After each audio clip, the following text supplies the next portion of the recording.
focusing on financial concept to make sure that it is very, very clear for you. Yesterday, we talked about capital costs, but this is not the only cost that we need to consider. And I mentioned that to you. Today, I want to talk about a different kind of cost, right? And I want to call it operation cost. Do you know what it's all about? You all know already that we're seeing more renewable energy projects, and it's just going to be keep on increasing, right, with the coming year. And that is a great thing, I have to say, right?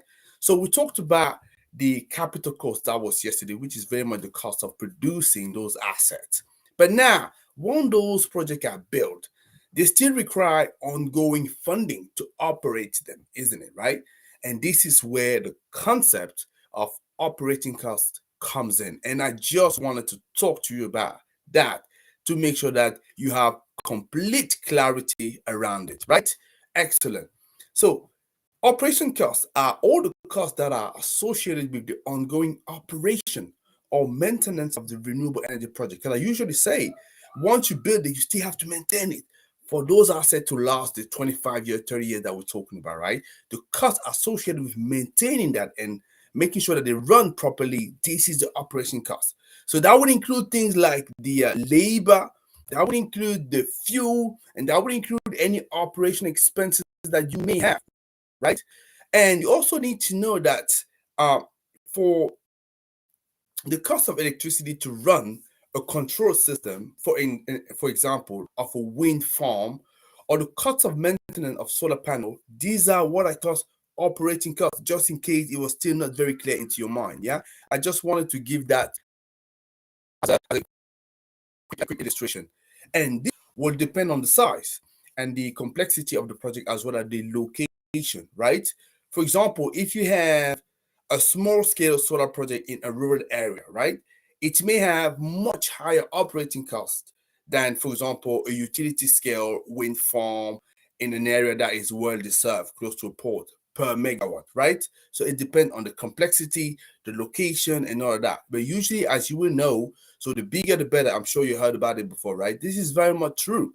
But as I also was saying yesterday to you, yeah, and we still want to keep that message. So the operating cost is just one part of the equation, right? When you talk about renewable energy project, you also have the capital cost that we talked about yesterday, and we will talk tomorrow about the life cycle cost. And those are the three that you need to take into account to fully look at the financial viability, sorry, of your project. Yeah, so you definitely will need the three together. So operating costs are an important concept to understand when it comes to funding those renewable energy, right? And by you understanding the costs associated with the ongoing operation, with the maintenance, it helps better assess whether your project is doable or not. Yeah, excellent. So again, like yesterday, you're probably gonna say, "Hey, Tony, you told me that yesterday capital costs we're talking about anything between 1 million to 2.5 million, yeah, for 1 megawatt. So how is it like now for the operating costs?"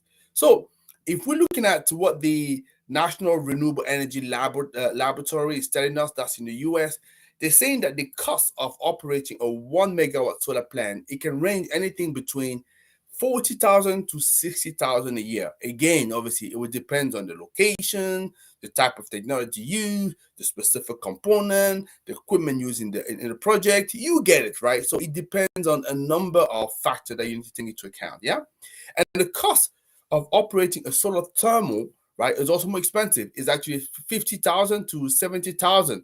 So these are the kind of costs you're looking at when you want to have the.